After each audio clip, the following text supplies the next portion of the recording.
Yo?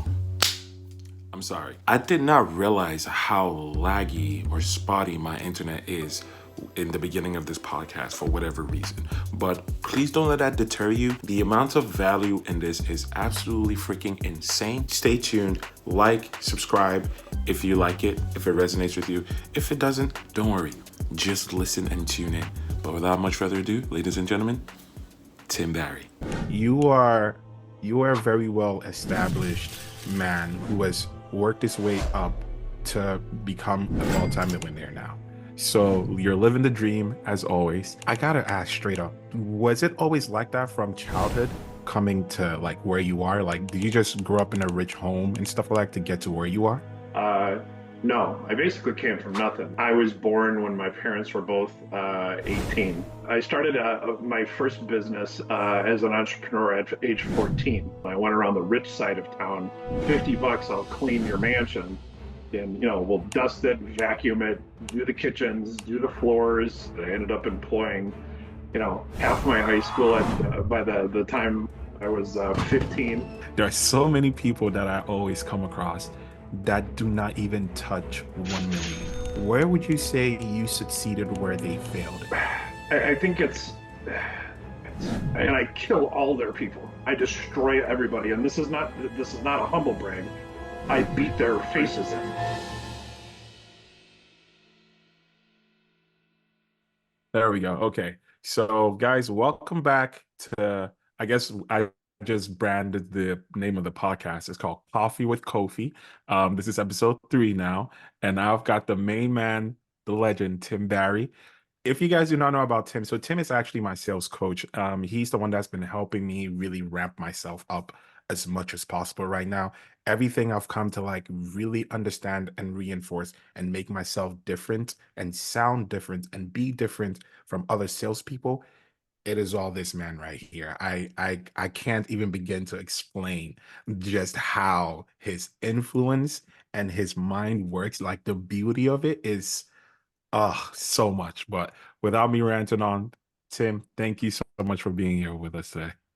My pleasure, Kofi. It's an honor, and I'm excited to be here and to help you in your podcast venture and with life and business. So yeah, it's my pleasure.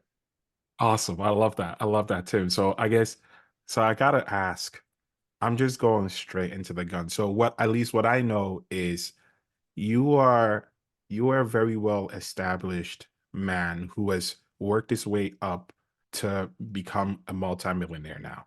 So you're living the dream as always. I gotta ask straight up, was it always like that from childhood coming to like where you are? Like, did you just grow up in a rich home and stuff like that to get to where you are? Oh no, the interesting part is this is a good question. No, I basically came from nothing. Like my parents were lower middle class, struggling to be middle class. I was born when my parents were both 18. So I Mm. was a shotgun wedding, and my dad was, he served in Vietnam in the Air Force, and I didn't even meet him until I was about almost 2 years old because he was overseas. So yeah, it's typical young, teenage couple essentially, Mm. and we really didn't have anything, any two nickels to rub together. But what I did have was a family that had an entrepreneurial spirit, and my grandfather had started a company. He was a captain of a B-17 in World War II, and he Mm. came back and he, fought through some jobs post service, but then he founded his own company in 1963 and turned it into a real nice company. So I learned, being the first grandchild, if you will, and I was the only grandkid for a good long time, probably 4 or 5 years. I had the benefit of being the golden child and spoiled a lot with attention and love. But it also meant that I had a different kind of a relationship with my grandfather because I didn't I didn't have any competition. There was no other grandkids to take up the time. So I got a lot of my grandfather in me that the other family members didn't. Wow, that is absolutely actually stellar. So it's like, how would you say that really like shaped you to become who you are today? Yeah, it's fun. It's a good question. The thing that I think about is, he was such a stalwart. He was your complete and utter uh, patriarch of the family, and he was somebody who everybody admired. He was wise, and he was smart, and he was funny, and he was engaging, and he was he's almost I don't know. I had him built in my head as the ideal person. He was somebody who Mm, I idolized. And because mm, I spent a lot of time pursuing that, even as a little kid, I always wanted to be with Pop. mm, I picked up all kinds of nuances and lessons that many others might have never had because I was just immersed in my relationship with him. So I picked up mm, those tidbits and I just started piecing them together and developing a mindset, which was an entrepreneurial mindset. I think that's the number one legacy of his was love. But the mm. second one is he instilled the entrepreneur mindset. I love that. I love that. And it actually does make sense when you say that because I remember I was watching you on another podcast that you did, and you mentioned that like you started your first business like at a really young age. Is that right? Yeah, yeah. I started my first business as an entrepreneur at age 14, and I didn't, I wasn't even old enough to drive. I didn't have a permit. I was literally a freshman in high school. I didn't have any money. I didn't have anything. I was like, you know what? I went to apply to the local grocery store, and at the time, I lived in the suburbs of Chicago, and there was a grocery store, Butera Fine Art Foods, that was Mm, down the block, and they wouldn't hire me because they're like, bring your birth certificate in. Because when I was 14, I looked like I was like 8, and they were like, no, we can't hire you. You're underage. Uh, and so I said, screw it. So I started a residential house cleaning business. I printed up on a dot matrix printer. I printed up a bunch of flyers and I went around the rich side of town on my bike and I was hanging door hangers that for $50 I'll clean your mansion.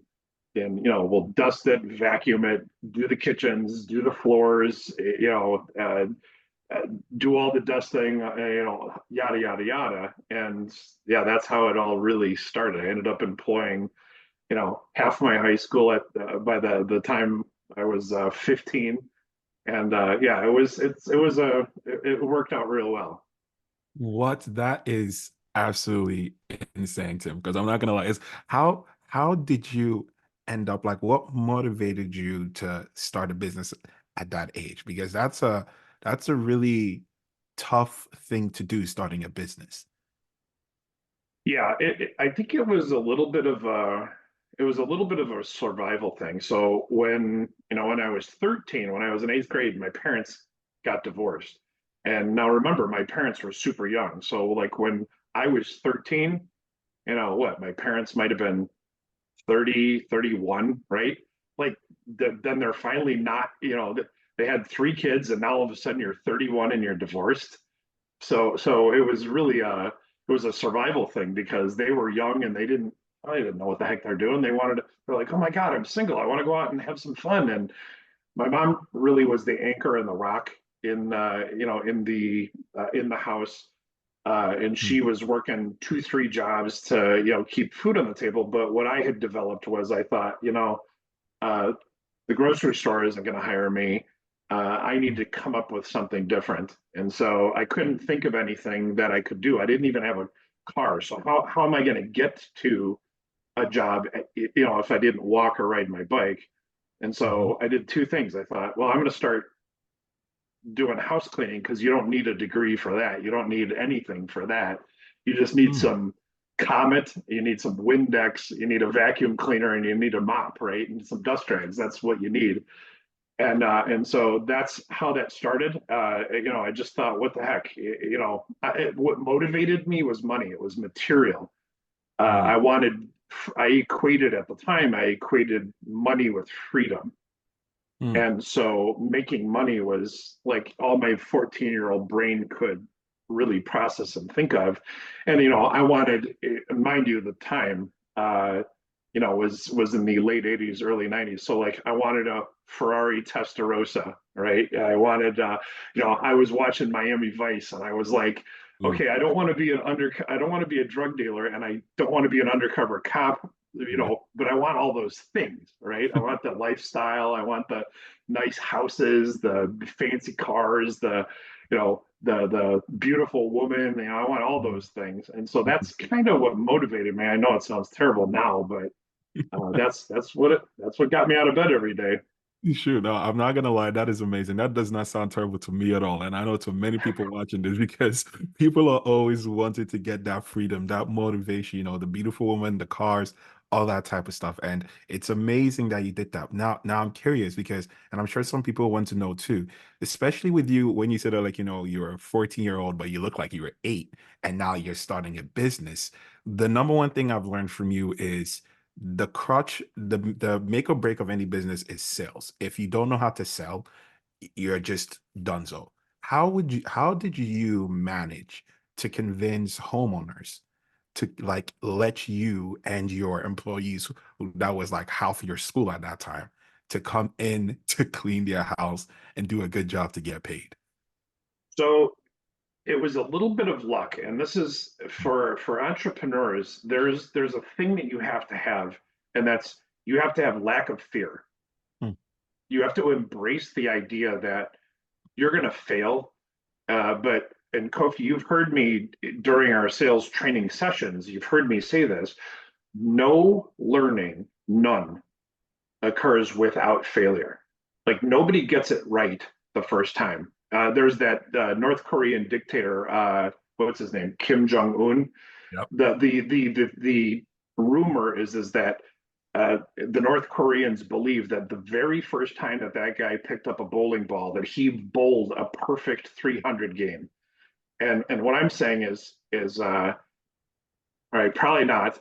But even if he did, he can never Mm, repeat it because you only learn through failure. You don't learn by getting it right. If you do accidentally get something right the first time, mm, chances are you can't repeat it.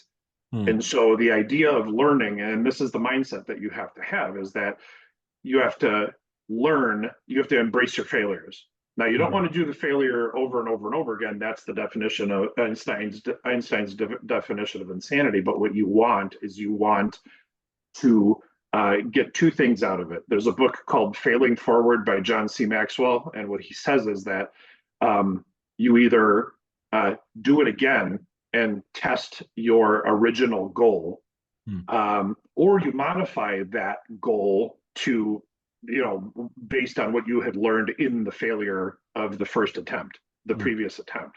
mm, And so I think that's the mindset, is that you have to have no fear, and then you have to embrace failure because you're going to screw stuff up. So I guess the answer mm, to your question is yes, I looked like I was 8 when I was 14, mm, but I think people picked up that, yeah, this kid, he looks like he's 8, but holy crap, like like he's here. Look at this. He printed up on a dot matrix printer, mm, and then he did a great job, right? He did an amazing job. mm. And so then that first customer told the second one, and who told the third one, and before you knew it, I was getting referred all over that wealthy neighborhood in the suburbs of Chicago. Wow. Um, and that's how you begin that route. It's, you just go at it with reckless abandon and with a plan in mind, and that's the execution of the behaviors is what got me there. So Wow, Tim, that is like actually impeccable. And you see that the thing is, and this is something that I've faced that I know a lot of other people have also faced as well when it comes to sales, is a lot of head trash and emotions that you have to try and manage, especially during those failures. I'm curious, especially then and even now, because I know, especially coming to learn from you, the journey of learning sales and perfecting that skill, it never ends. You're always learning something throughout. So how did you manage, especially to get through right now? I guess maybe it's also for me, it's because it's a case of survival and just I'm not scared to fail, so I just keep going. So I've been able to like graduate away from that. But how did you get past the head trash and the management of your emotions and the whole imposter syndrome, especially when you started out in sales? Yeah, I mean, when you start out in sales, you're always an imposter because you don't sell anything. You have never sold anything. So you just have to go out there and you have to have a mindset of abundance versus scarcity. Mm, And for me, again, being a 14-year-old, or now I'm turning 55 this year. mm, When I'm talking to CEOs of, you know, publicly traded companies, those people are, brilliant. They're experts in their field. They know more than they've forgotten more than I'll ever know about their industry for sure. I couldn't spend decades and know half as much as them. But that's not the point. It's not about me. So I have to suspend my need to look smart mm, and to be like the smartest person in the room because mm, I'm not. But what I am is I'm curious about the other person. And when you're mm, curious about someone and you're helping them think out loud, they're thinking strategically about how they want to improve themselves. Well, mm, then you kind of see, well, yeah, I can help you with that. I've helped other people like that in the past, or whatever. So I guess the answer is you've got to flip a switch in your head that you hear it all the time that failure is not an option. What I'm saying is, one, failure is an option and you have to embrace that in order to learn. But what you do have to do is you can't own failure as mm, a strike against who you are. mm, Think about this, Kofi. If you meet a CEO of a massive company and you talk with them and you're all excited because this CEO could give you millions of dollars, it could change the course of your life in many respects mm, with one sale, right? mm, And just say you blow it. Most people have their performance in their role tied to who they are. And mm, so in my world, we call that IR theory. You've got your identity, which is who you are stripped of all your roles.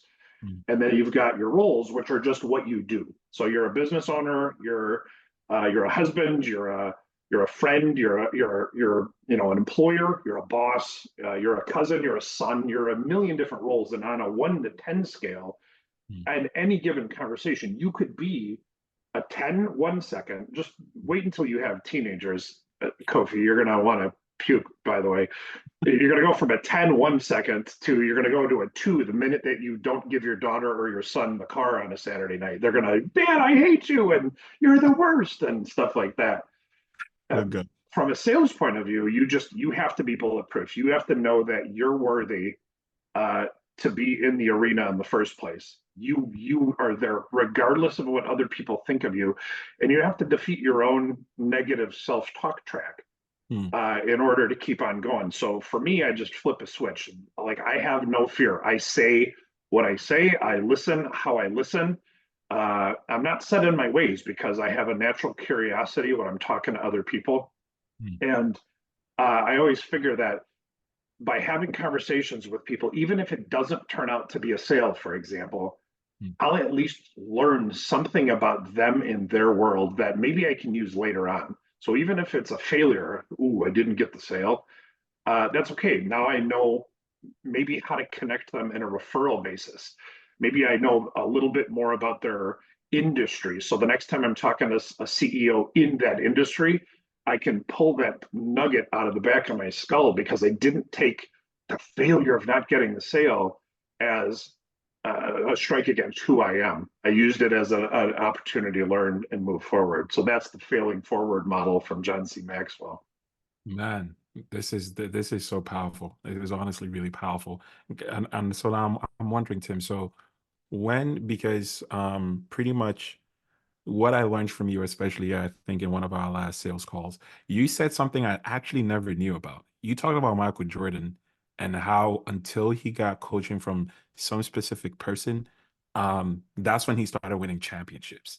And I never knew that. So pretty much, I guess, liaising that into my question is, when exactly did you start?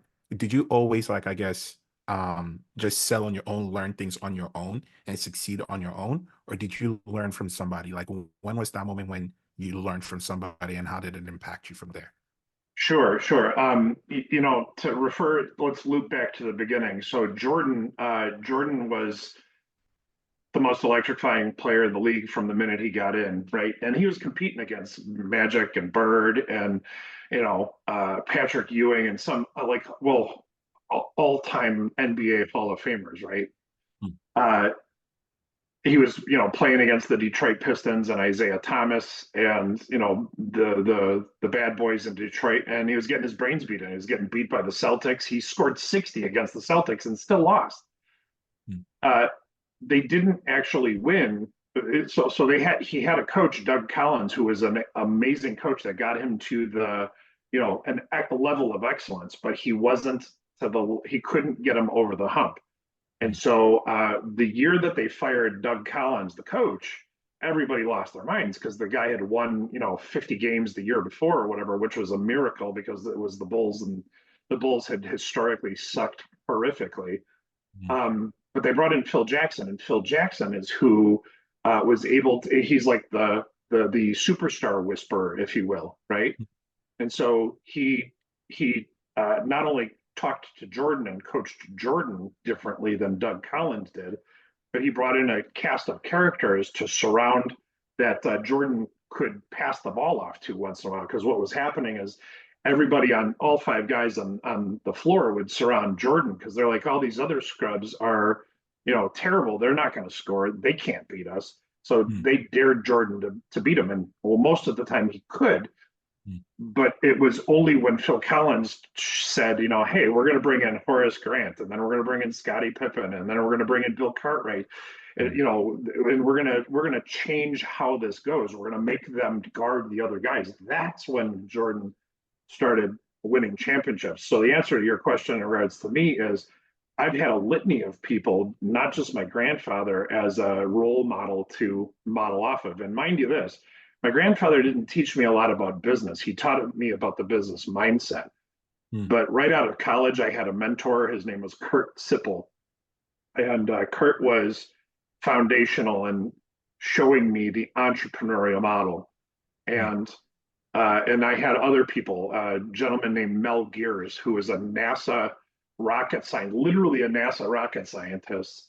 And he actually brought Christian faith and science together. So it helped me bridge a gap that I had in my thinking. And there's been three or four other people that were foundational in helping model what excellence looks like in the entrepreneurial world. And I just grabbed from all of them Hmm. and developed my own brand. And that's the brand that I exude and live now.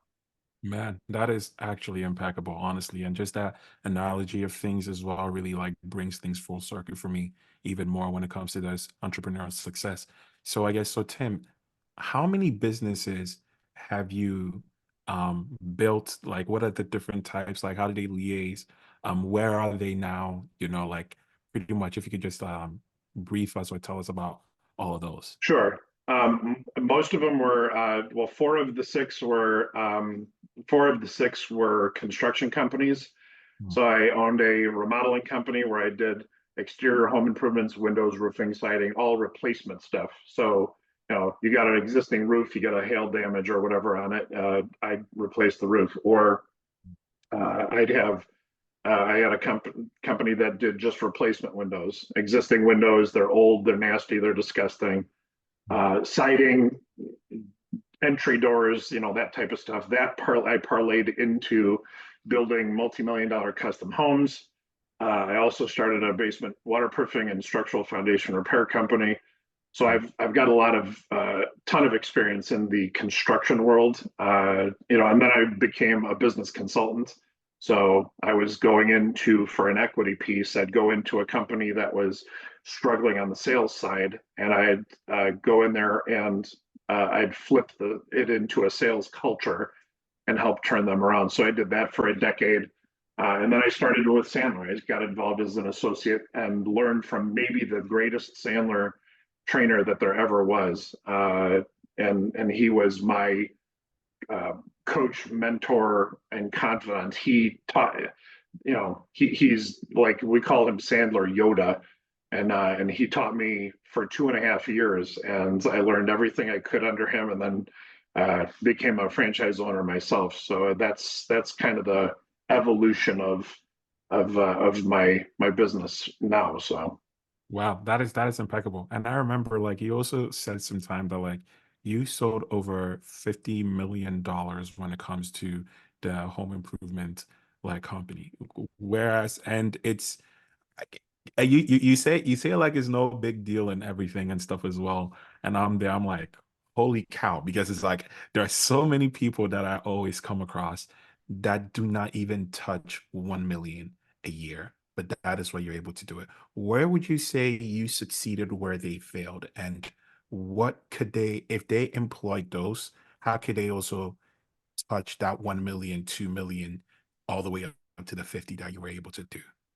sure. So I think it's a multiple pronged answer, and Yeah. this is maybe the easiest way to explain it. So in home improvements, for example, you're getting invited by somebody into their home to talk about something that's not very sexy. There's not much glamour to it. Hey, your roof needs replacing, right?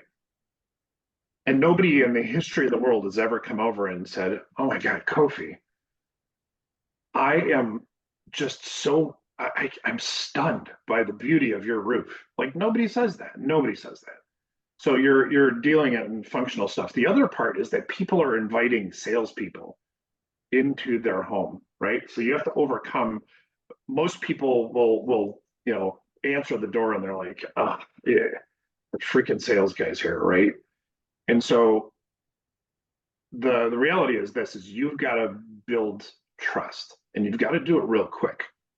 And the way that I always build trust, and to answer your question, is you have to be very genuine and very curious in as a salesperson. So you can't, let's put it this way: no prospect that you will ever talk to gives a flying snot about you, your service, your company, or your industry. They do not care at all. They're your prospects, my prospects, everybody's prospects have 5,000 balls in the air, and they're trying to keep them all up in the air, and they're trying to get things done.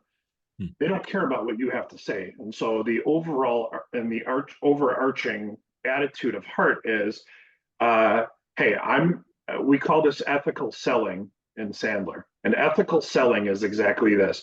I'm gonna sell you something that you both want and need, and I'm not going to sell you something that you don't want and need. So it might sound a little bit simplistic, but that's what we call it ethical selling. Hmm. And so when you go in to a home, for example, and you're like, yeah, I'm not gonna tell you about my cool window, or I'm not going to show you sample siding, siding samples and garbage like that. What I want to do is I want to figure out like what problem do you have, and what do you want to accomplish in your home, and then I want to know why. Like what's the root cause, like what triggered that, and I'm looking for the emotion that is making you do something as unsexy as talk to a salesperson about whatever. It doesn't matter if it's sales training or marketing services or windows or roofing and siding. It doesn't matter, because whatever it is that we as the salespeople are selling, the homeowner doesn't care about. Until they care about it, then it's your job as the salesperson to get curious. So how I ended up selling way better than everybody else, and I've sold competitively within sales organizations with some of my clients, and I kill all their people. I destroy everybody, and this is not a humble brag. I beat their faces in, and the way I do it is that uh, I'm curious and I build trust, like real good trust, and I tell them the truth even when it's uncomfortable. Like I'll talk to them about, what's the real compelling reason for you to make a decision in this in the first place? Like, how am I different from the other three schmucks that you already talked to? And I'll be open to listen to it. I'll ask it. So I'll ask the questions that nobody else will ask, and then I listen to the prospect when they're talking to me. I want them to feel both heard and understood. And I'm not just waiting for a second for them to shut up so I can start talking and dazzling them with how smart I am. Not at all. I'm genuinely like present with them all the way. So in that respect, I suppose, how do you sell $50 million of home improvements? You do it one job at a time. That's it. That's it. And you make that person feel like they're the only homeowner on earth, and you take care of them like you take care of your mother. And if you do that, and then by the time you're asking for referrals, they're opening up their phone book. They're like, oh, here's my phone. They just throw the cell phone at you. Here, go call everybody. I'm gonna, because you create a raving fan based on how you performed for them. So they trust you. You perform like a rock star, and then you get the referrals. And well, that's how you build, $50 million of home improvement sales in a pretty small amount of time. Does Man, that answer your question? yeah, it definitely does and more. And guys, this is the reason why I love Tim so much. Is because so it's through Tim that I also learned, like, when it comes to selling, you have to take into account, like, the four behavioral types, right? And he's a high D. And so he's very direct. So I find it very refreshing, especially in the fact where he's like, I beat their faces in. That's not a humble brag. Like, I did it. And I'm like, yes, this is what I'm here for. This is the side of Tim I love. And I'm like, and Tim, I gotta say, I gotta like ask you to also tell this story, because I think it's very impactful, and it also speaks to exactly how good you are as well. I remember on, like, the sales training where you talked about you getting a call from this lovely sweet old lady, and that, like, you went to, like, pretty much measure her. Like, I don't even know how to explain it. Could you please just elaborate that as well for the Yeah, audience? yeah. So there was this little old lady, and this was in my basement waterproofing and structural foundation repair company, and um, a structural foundation repair in a home could be catastrophic. It could cost tens of thousands, hundreds of thousands of dollars. If your foundation is moving, like the whole house, your roof moves, like everything moves. And so there is such a thing as you get a home inspection, but your home inspector doesn't always have the expertise on foundation stuff to know necessarily what they're looking at. So what a lot of people do is they'll look at a piece of real estate, they'll put an offer in on the house, and when they hire the home inspector, they'll also hire a guy like me to do a foundation inspection to make sure like the bones are good. So I go into this lady's house, and she's sweet little old lady, and this is like the south side of Chicago. The house can't be worth, who knows what the house is worth. It wasn't a ton, and it's got the real estate sign in the front. And I go down in the basement, and I'm looking at this thing, and I was like, holy smokes. And so I did the inspection, but what I told her, she goes, Tim, what do you think? And I said, can I speak freely? And she goes, yeah. I said, if you had a bulldozer, I would bulldoze the house first before I'd move into it, because there's probably $40,000 worth of foundation repairs in this thing. And I showed her pictures, and I showed her, I drew everything up, and I said, this is what it would cost. I do not recommend that. This has bones problems. Like this isn't like, oh, there's a drywall crack or there's a refrigerator or a bedroom door that sticks. This was like, it was a catastrophic foundation problem. And she gave me this hug and she's like, thank you so much, because she was like 70 years old. She had never bought a house before. This was going to be her first house purchase. And she was so relieved that I helped her avoid that. So the next time she found another house, of course, she calls me directly on my cell phone. And she's like, hey, Tim, uh, you remember me? And I'm like, of course I remember you. You're a sweet little old lady. I helped, save making a massive mistake. And she goes, will you do this inspection? So I did, came out, clean bill of health, and she bought it. Well, about every 6 months thereafter, from the first encounter on, like I was getting calls from her family. I'd get a phone call. Yeah, Tim. Yeah, this is Annette's, grand niece. You took care of her. I'm buying a house. Would you do this? And I would do this for years, even after I had sold the business and I got out of it. So literally 6 months ago, and I'm talking like a decade after I sold that particular business, I get a call from the little old lady from Annette. And she's like, you know, my grandson's looking at a house and, we want to hire you to look at the foundation. And I'm like, Annette, I don't even live in Chicago anymore. I'm in Texas now and, whatever. And she's like, oh, it's so bad. But we talked for probably 10 or 12 minutes and it was just wonderful. She's like, you've saved my whole family. And it was wonderful because I had such an advocate and it just made me feel so good. It was amazing. That is really awesome. And especially where it's the part where you talk about you make that homeowner feel like they're just that like so special, that one person in your whole world at that time. And then just through that, the amount of business and even a decade later, the fact that she even called you back as well, I found that stunning. And I think that the thing that stuck with me as well is like you're telling us, you're like, well, do you like skydiving? That's the part when you told her that killed me. I was like, oh my gosh. That was actually Yeah. fun. Yeah, if you like skydiving, because skydiving is less risky than buying this house. That's, I think, the words that I had used.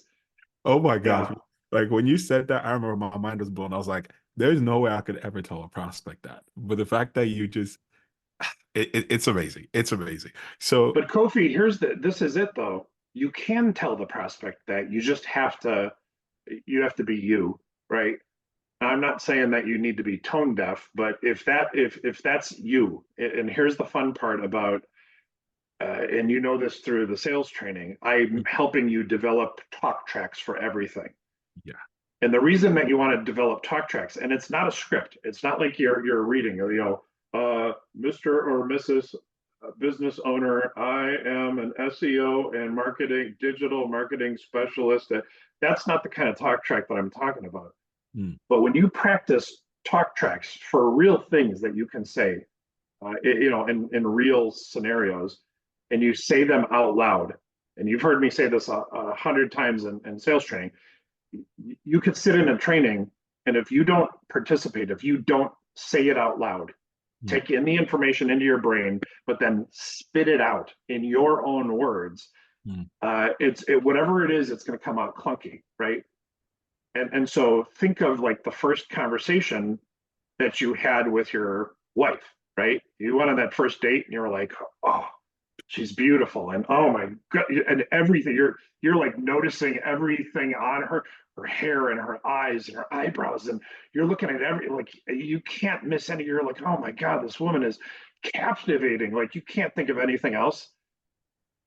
That's how you got to be with your prospects, not in a mm, weird creepy way. It's not like you're trying to take it to that level, but you want to be like that all the way, and that has to be genuine, right? mm, Because if you're over the top, in that first date, she's going to think you're goofy and she's not going to want to date you. You have to be real. And that's exactly what you have to be in sales. You have to be real, like be you. So now me, uh, I don't care if I get the sale or not. mm, I'd like the sale, but I'm not hinged, like my life and my mood isn't hinged on if I do or if I don't. If I get it, Mm, cool. And if I don't, that's okay. It wasn't a fit anyway. And then I mm, can move on to the next person. So I will always say things, you know, genuinely, and I will be true. I will be true and genuine with and authentic with my prospects. And if that turns people off, then maybe they weren't destined to be a client in the first place because there's not a fit. And mm, in my world of sales training and leadership training and executive coaching, it's mm, so intimate. And you know this because you're in my class, you're in, you know, you and I are working together. mhm. It's so intimate that if I can't be me, you're going to be like, he's full of crap. And, you know, I don't trust him to guide me in my business at Mm, all anyway. And so I'd just rather say it. And if you accept it, you know, you accept it. If you don't, you know, we could talk about it because again, I'm not infallible. mm, None of us are. mm, And sometimes I do say stuff and I'm like, you know what? I got to walk that back. I think that came out wrong because sometimes I do that. Sometimes I'll be like, I can't believe I just said that out loud. Like, oh, it was mm, terrible. But I'm also comfortable enough in my own skin to like drop an anchor and go, whoa, you know, I think I broke trust there. And I apologize because I think I made you feel uncomfortable. You know, how do we get back to ground zero? How do we get back to that level of trust? ah, And that's the okay, not okay principle. Like, you know, I'm going to say, whoa, I feel something went off the rails there. Let's take a break just because I think I said something that might have offended you or confused you or put you off in some way, shape, or form. Can you mm, share that with me? And then you dive into it because, you know, I'm not perfect. God, just ask my ex-wife. I'm certainly not perfect. Uh, you know, I make all kinds of mistakes, and there is no, you know, there is no absolutes in anything. You've got to be come with a humble heart, be genuine, and be curious. Those are the three things that I would say, you know, those are important for being successful in sales and in business. Man, that is actually really, it's like it's very intriguing when you said that, because I was gonna ask you when you started, and you said, like, just be genuine and be yourself. For some people, being genuine and being themselves is them being like really charismatic and all. And sometimes you come across people, especially in the home improvement niche, people have been in the sun all day and stuff like that. They're not really trying to like deal with some happy-go-lucky guy every single time, and then they'll just like hang up or not give you a chance to speak. And then sometimes because of that, you have to like reel yourself in. And also in the part where I was even gonna also talk about, sometimes when you're talking with some people, you just there's a point where it gets awkward because maybe you said something so awkward. And what do you do with those moments? And you're just saying right now, you literally can just say the elephant in the room right there and just reel it back in. Yep. Yeah. I mean, the interesting part, and this is what you're learning in sales training. Hmm. Uh, you had mentioned earlier that there's four primary temperaments that people have, and that's true. We have all four primaries, and this is, let me break in just for like a 60-second training session. Ready? Here's the training soundbite. There's four primary temperaments. Here's what they are: DISC, D-I-S-C. D stands for dominant. That's your super direct alpha, you know, cut to the bone, cut to the chase. They're terrible listeners and they can be intimidating. That's your dominant. I, influencer. Influencers are your social butterflies. They're bouncing around walls. That's squirrel, squirrel, squirrel. Everything is a distraction. They're the life of the party, and they're hard to focus. S's hate confrontation. They're Hmm. slow to trust, but once they trust you, they will crawl across glass for you. Hmm. These are people that again go slow. They're people. They like people more than they like things, but they're also more introspective than they are extroverts. And Hmm. then there's your C, compliant. Compliant is your engineering, accountant, librarian type person, tactician, somebody who loves data, facts, and details. Hmm. Now I'm a high D, so I fly around with my hair on fire, going Mach 3 at all times, you know, straight up. I'm Hmm. also a pretty high C, Hmm. and that makes me very difficult to debate in things that I know. Like when I know stuff, I know it at like expert level stuff because I'm always learning about stuff. And the reality is this, is that you have to figure out really quickly who you're talking to and what's their primary temperament. Is it a D, an I, an S, or a C? And then morph quickly into that. And you look for evidence quickly. Are they introverted or are they extroverted? If they're extroverted, great, you can talk to them, you can use more words. If they're introverted, slow down. If they're people oriented or if they're task oriented, those are two different. Those split out too. And so the better you get at figuring out what the temperament of the other person that you're talking to, the quicker you can do that.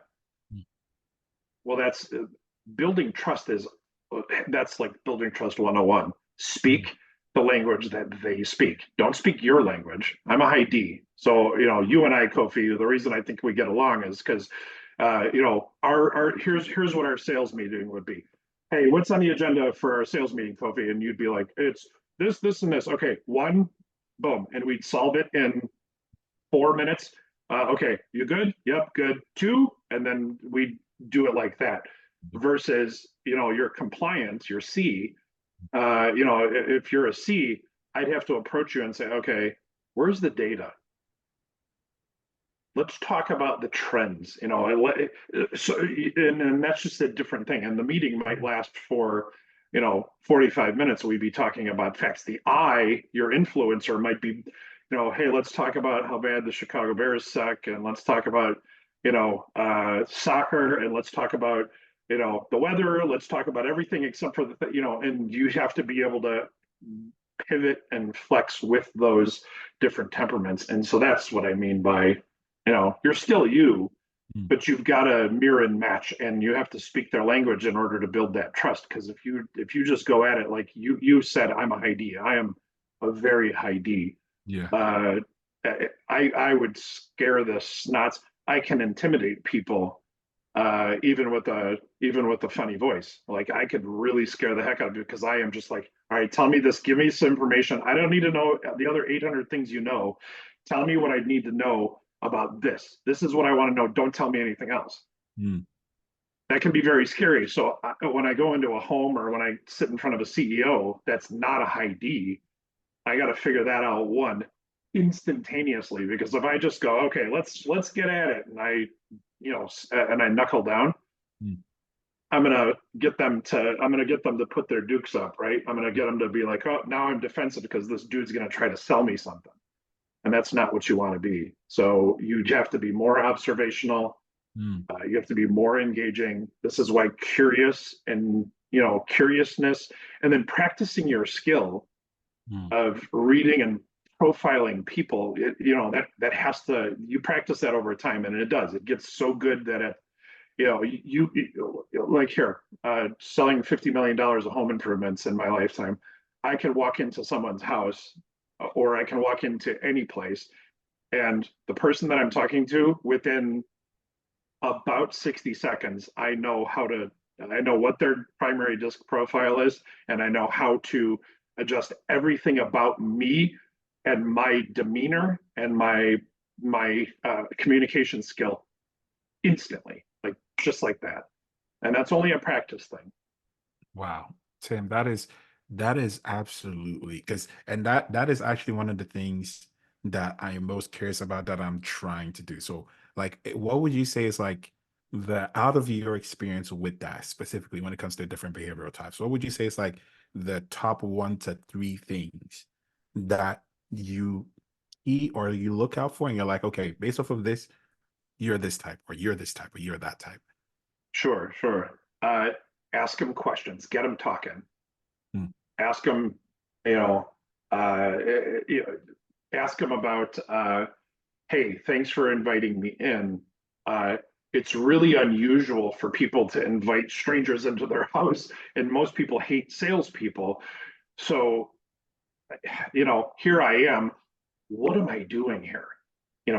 What prompted you to take the risk of calling some stranger into your house to talk about whatever, or what prompted you to invite me into your office? Because it's so unusual. Like, nobody likes salespeople, and nobody wants to be sold. and everybody's afraid to talk to strangers. And here I'm a stranger sitting in your office. So, you know, walk me through that process. And like you hit the tennis ball, over onto their side of the court because now they have to answer you. And as soon as they start talking, your brain should be collecting information on, okay, this person gave me like a 2-word answer, probably more introverted than extroverted. They want, oh, I invited you in because of, this one thing.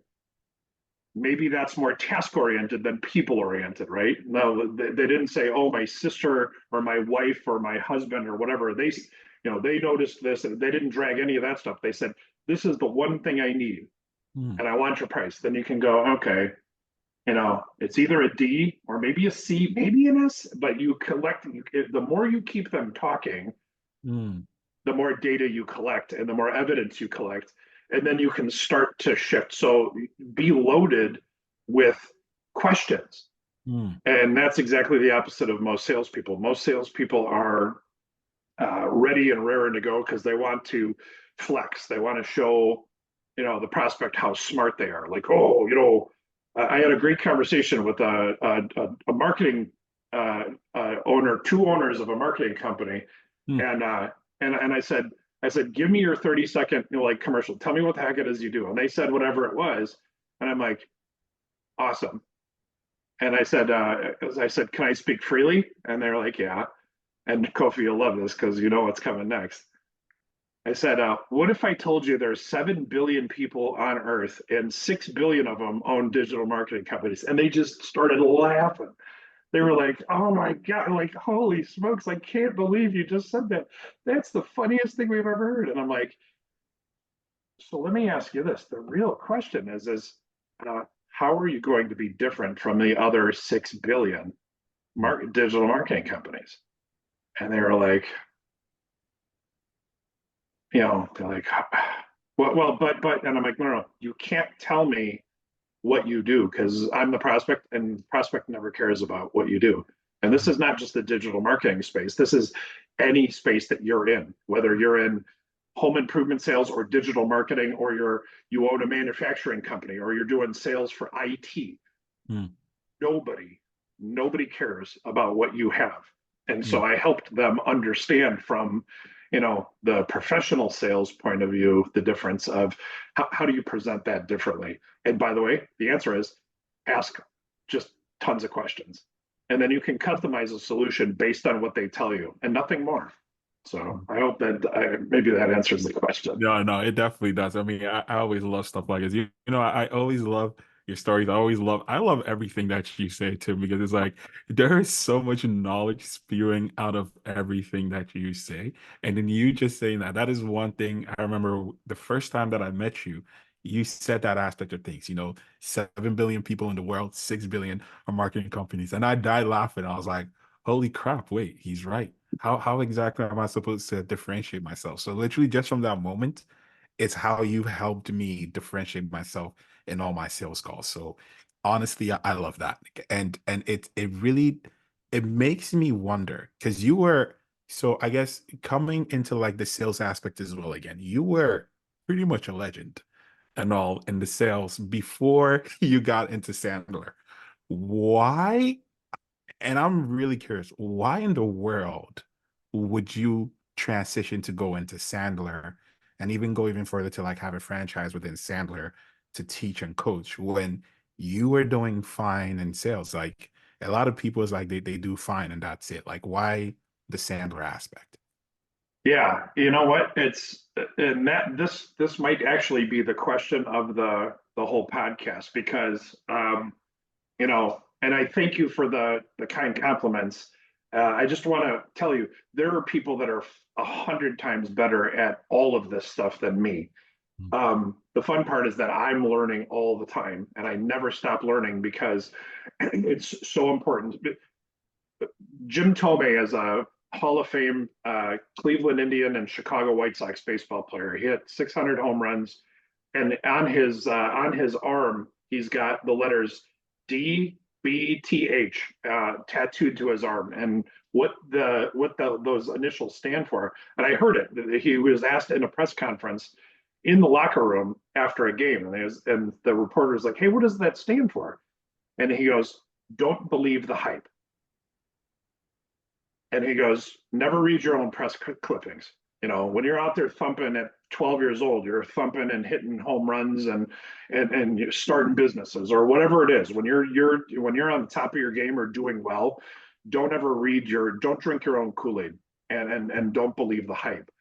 And so, I think the answer is that, you've got to have a humility going in, and you have to have a mindset of learning. There are people within Sandler that are 100 times smarter than me.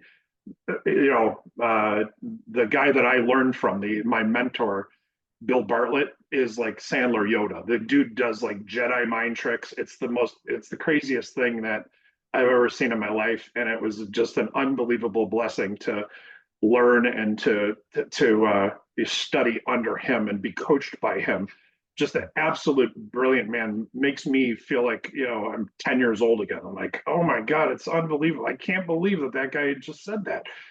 And that's kind of the point is, have a genuine heart of curiosity, go out there and just do the best you can. And then you'll realize you're young. The more experiences, the more at-bats that you have, the better you're going to be able to hit the baseball, right? Like Randy Johnson, one of the all-time great pitchers of all time, 6'10", and by the time he threw the ball so hard that even you could YouTube this. YouTube Randy Johnson explodes a bird, and so a bird flew in the path of the ball as Randy Johnson threw about 102-mile-an-hour fastball in a game on live TV, and just explodes the bird, right? The point is the real question is I heard an interview with A-Rod and Alex Rodriguez, one of the great hitters of, in the history of baseball.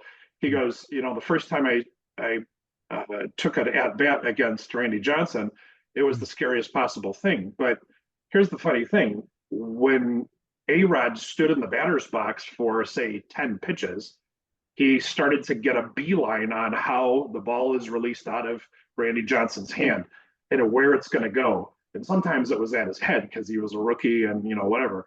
But the point being is that the more times you stand in that batter's box and you see that 100-mile-an-hour fastball coming at you, or you see a 94-mile-an-hour splitter breaking at, it's aiming at your head and then it ends up in the strike zone. The more at-bats you do, the easier this gets. And that's the same thing in business. You figure this out. You can read people and help profile. You can profile them quicker by doing it 15,000 times. The Malcolm Gladwell wrote a book called Tipping Point, and he said that anybody that spends 10,000 hours doing anything at all is a functional expert in that particular area, and it's true. So all I can say is that I've probably spent 10,000 hours talking to people and profiling them. So why Sandler? Sandler just is the most beautiful, logical, linear 7-step process for operating a sales relationship that I've ever seen. Now, I did most of it on my own on accident, but the point is that Sandler, now I do it intentionally and I do it in order. And so it helps, it's elevated my game to assassin status because, and you've heard me say this in sales training, my job isn't in a sales call is to qualify the qualified quickly and disqualify the unqualified equally as quickly, right? I need to have more friends like I need an aneurysm. I don't need more friends. So if there's not a reason for me to talk to a prospect because he or she disqualified themselves from doing business for me for whatever reason, I'm not going to chase them. And too many salespeople get, they're like, "Ooh, let me follow up with you," and I'm not following up with you at all. I say this at the end of my the meetings. Where do we go from here? Nah, you know what? Let's talk in 2 weeks. Okay. When I hear that, be happy to follow up with you in 2 weeks. Why don't you pull up your calendar? I'm going to pull it up here on my phone and let's pick a time and a date. And then let's talk about what we're going to talk about and what decision is going to be made in 2 weeks. Are you Mm, comfortable with that? And if it's no, I'm not comfortable with that, chances are that that's just the prospect not wanting to hurt my feelings. And so I mm, even say it. I'll be like, okay, so you want to gather more information, you want to think about this, but you're also not willing to commit to a date and a time, to make an actual decision and tell me one way or another. And if they say, yeah, I'm not willing to do that, then I know at that point it sounds like this is over. mm, And that's, and I'm okay. I'm okay. I don't take it as a hit to who I am. It's not, Tim, you suck and your training sucks and whatever else. But because I'm following the Sandler process, I know exactly where I have to be. I know all of the boxes that I have to check. And so that also gives me and empowers me with the both the tools and the right to ask the questions that I do. Like, I want a decision one way or another. And if it's a no, fine. I'm not worried about that part. Here's what I don't want to do. I don't want to chase you and be, have permanent access to voicemail jail 24/7. Like, I don't want to chase you. If I'm going to chase you, if I'm going to do a follow-up call, let's have a specific agenda that we're going to talk about, what decision is going to be made. And by mm. the end of that call, then 100% we're either not doing business or we are doing business. And if it's no, we can part as friends, and that's okay. You're not gonna break me inside. I'm not gonna end up, in a bottle of bourbon, uh, you know, you know, soaking and drowning my sorrows in the fact that you told me no. I'm actually okay with that because now I know for sure I don't have to talk to you again. Mm. And that might sound a little bit brash, and maybe it is. I wouldn't necessarily say it like that to the business owner, but if it's a high D, I do say it because a high D would be like, yeah, okay, all right, yeah, let's talk next Friday at 3 o'clock, and I'll tell you yes or no, damn it, and whatever. And then Friday at 3 o'clock is usually that dude, that person, the D, Mm. he or she is like, that was a great conversation. All right, can you teach my people how to do that? And I'm like, maybe. Now we have to figure out, what your team looks like, and then we can dive in from there. It's a whole different conversation. So, Yeah. Oh my gosh. This is epic. I'm not gonna lie. This is epic. Like that right there is so much. I see it as I see it as my sales coach has empowered me to just also pretty much do the same thing. Because the amount of times I always want to do that to people, but it's like sometimes it's like you're coming across as rude. You don't want to come across as rude, or you want to maybe follow up in the hope that the person may close and all of that as well, which is all coming down to the part where I was talking about like the emotions as well. Is like it's really hard. It's really hard in the sales game with all this stuff. it's hard. It's hard if you let it be hard. Like, that's a mindset thing, Kofi. And Mm, and and so here's a learning lesson. So it it's not really hard. It's just sequenced. It's mm, calculated. It's planned. mm, And if you keep your eye focused on your job as a salesperson, is you have, and this is how I approach all of my prospects. I have a fiduciary responsibility. I have to be not just some freaking salesperson. I mm, have a fiduciary responsibility to protect them against making a terrible decision. If I can't help them, here comes the ethical selling. Here's the full circle. If I can't help them, it's my duty as their trusted advisor, even if I just met them that day, I'm assuming that I'm their trusted advisor. It's my duty to mm, tell them I'm not the right person to help you.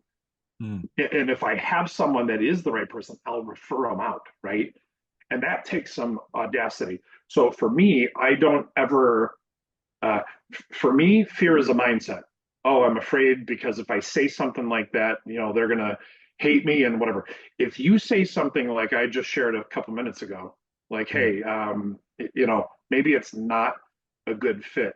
Are you just afraid to hurt my feelings and tell me no? Like Mm, if you're ever afraid to say that, that's a you thing. That's not a them thing. Like mm, they're probably going to be happy, depending, again, you've got to read the room, you got to read the situation, tonality and body language is everything. You can't just come in here like a peacock and, and you've got to be, you've got to match it to the temperament of the person that you're talking to. mm, And then you have to adjust that messaging accordingly. And so, I mean, David Sandler, the founder of Sandler Training, he said something that was one of the coolest things. It was one of the funniest things, but it's a visual that I always keep in my head. And mm. here's what he said. He said, "Sales is a Broadway play put on by psychologists." And if you think Um, sales is a Broadway play put on by psychologists, and I thought, oh, it's brilliant, right? It's brilliant. yeah. And the difference and the reason why I ended up in Sandler is because it's Socratic by method. It's not one of these, walk in there and you tell them what they need and you do this and what all that BS stuff. There's so much psychobabble crap out in the market in training people. It's funny because Kofi, while I said, oh, digital marketing, there's 7 billion people, 6 million digital marketing. I say the same thing for training. Like, do you know how many sales trainers there are? Like, go to Barnes and Noble just once and go to business, and 3/4 of the book, Jeffrey Gitomer has like the little red book and the little green book and the little black book and all these different color books. And there's 5,000, like everybody's a sales trainer. And so again, that you've got to just embrace, what it is. Nothing that you say is going to be different.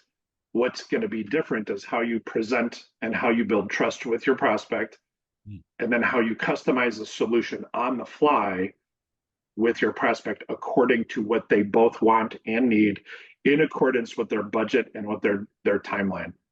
If you can do that, then you will have people that are like, this is the greatest company. This is how you end up with the little old ladies in Chicago that call you a decade after you're not even in the business. mm.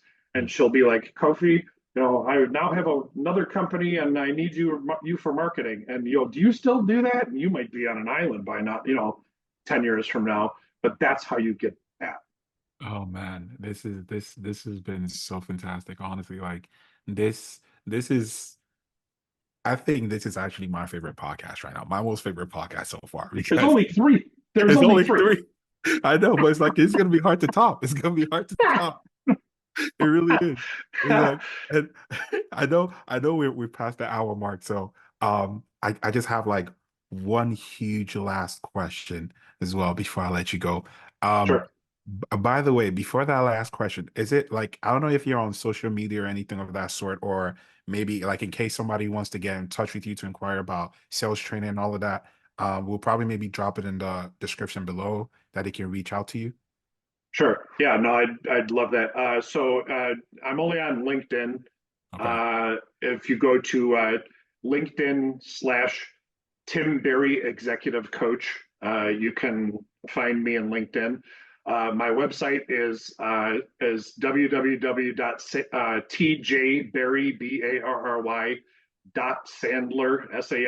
Sandler.com.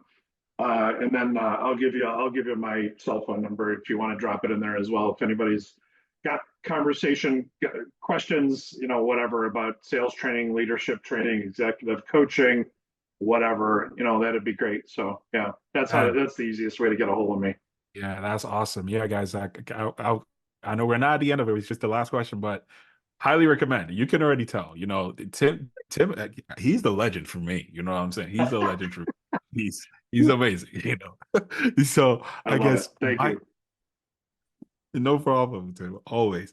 So I guess my last question is: we've talked about home improvement and how you've done so well in business. We talked about sales and how Socratic, especially it is when it comes into the whole play that helped you get there.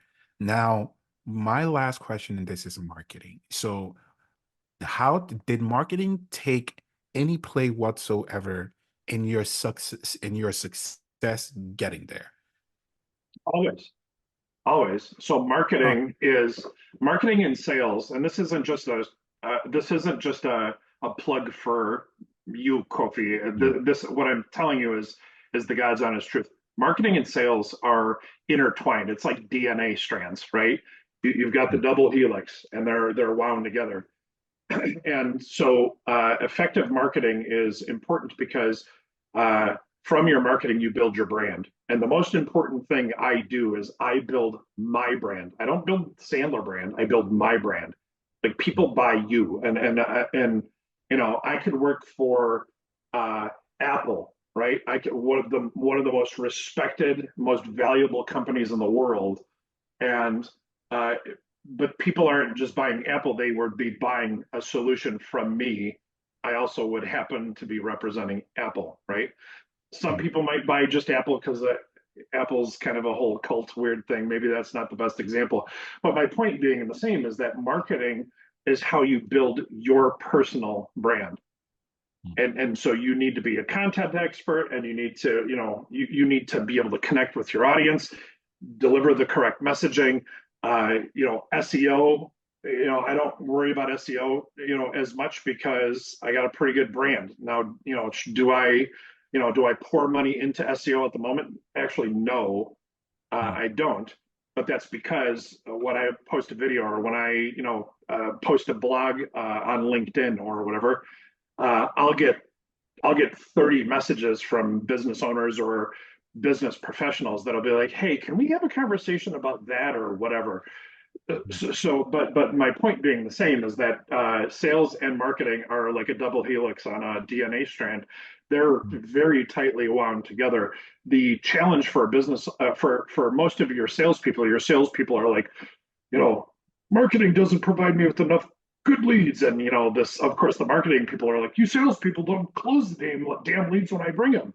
And so there's this seeming loggerheads where they're butting up against each other. Yeah. But what I teach and preach to my clients is this: is when you have unity in the focus and direction of both marketing and salespeople, that's where you have optimal. Because when a qualified lead does come in, it's because the marketing team understands from the salespeople what their prospects' pain is. They're not just, the marketing team isn't just doing like, here's a white paper on our latest product. Like, nobody cares about your product. They're not going to read it.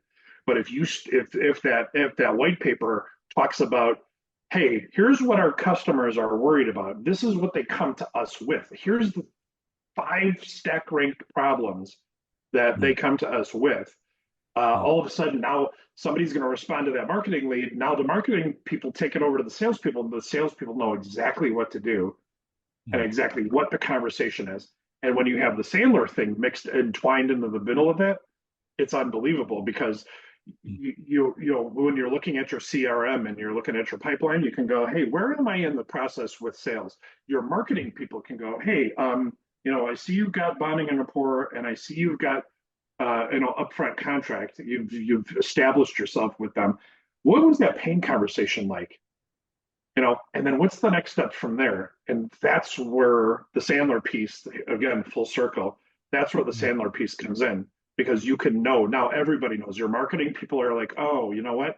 We missed on the messaging with that piece. So you can try it in a different way, speaking more to the prospect's pain, which makes the marketing people more effective. And then again, that's because there's a beautiful communication between the two. When you have the good communication between the two, when sales and marketing work together, lights out, just lights out. It's like magic. That is amazing. And with that, I gotta ask, what would you say about because I've come across a lot of people that I guess they've been burnt by so many solar companies, Windows, everything. They've been burnt by so many lead generation companies and all of that. Like that comes across. So with me generally actually trying to help, they don't even want to hear it. What would you say to people like that? Because in my opinion, I feel as though they're blocking their own blessing in them having to actually invest into proper marketing that would work versus them just being hands off and F all marketing companies. What are your thoughts on that? Yeah, I mean, that's a tricky one. You know, because it's going to take a little bit of time. And this is where having a deep dive discovery conversation is important. One of the things that I would acknowledge is the pain that they've felt in the past. Mm. What you want to do is you want to acknowledge that, right? Look, I get it. There's 6 billion people, 7 billion people in the world, 6 billion are marketing companies. Everybody tells you the same thing. Me too. What I'm interested in is this is if you were to wave a magic wand and marketing was going to be producing like unbelievably good content and bringing in beautiful leads, and as a result, your sales team was closing at the maximum they could close at, what would that do for your company? Like, how would it be different? Like, what would be different than what you've been doing with your existing marketing vendor right now? And just let them Mm. talk. They'll tell you. They might exactly know. Sometimes they won't. Yeah. But and that's where you have to just keep teasing and asking questions and dragging answers out of them. Mm. That's the Socratic method, and I don't want to talk over anybody's head. Socrates learned by asking questions and letting the other person tell them what they thought, because that's the answer that he really wanted to get anyway. So a Mm. Socratic method of anything means that you're asking questions. You're not telling anybody anything. You're asking questions and gathering information. And so the best way to do that is acknowledge the fact that there's 6 billion digital marketing companies on the planet, and they're a dime a dozen. Nobody cares. Mm. Nobody cares about you, your company. They don't care about your family. They don't care about nothing. They don't care about anything. They care about what they care about. And so if you acknowledge that and say it out loud, it's so different, because most of the time a salesperson from a marketing company is come in, oh, we could do SEO and we could do this and we could do HubSpot, email. Nobody cares, because it's all what they hear is kind of like in the Peanuts cartoons. They have the Mm. teacher, and the teacher is wah wah wah wah wah. That's what they hear when you start Mm. talking about your stuff. So say Mm. it out. Have the audacity to say the truth. There's 6 million marketing companies. Every single one of them says that they're experts in CEOs, they're SEO, they're experts in HubSpot, they're experts in CRM and Salesforce, they're experts in designing email campaigns, they're experts, all the stuff that you're an expert in. Just say it out loud, because it's so disarming when a business owner would hear that. They're either going to be like, what the hell's wrong with this guy? Or they're going to be like, maybe I can trust him because he's speaking my language, right? Mm. Because he or she is already thinking there's 6 billion digital marketing companies, and most of them are just failed salespeople that didn't, they said, oh, well, let's go into marketing. We think that's easier, right? Say it out loud. Mm. Don't hesitate to kind of self-deprecate, and not in a demeaning way, but just say what they're already thinking. If you say it out loud, it's freeing to them, because then again, 99.9% of the salespeople they talk to Mm. would never have the audacity or guts to say it. And I'll just say it. I'm like, yeah, there's 5 million trainers in Dallas Fort Worth alone. We're like, if somebody falls out of a tree, it's basically a sales trainer, guaranteed. Guaranteed. So I'm one of those, uh, but I'm not worried about me. I'm interested. Like, why am I here? Like, what? Why Mm. did you invite me? What prompted you to do that? Mm. And just that's how you start the conversation. So Man, I hope that man, helps.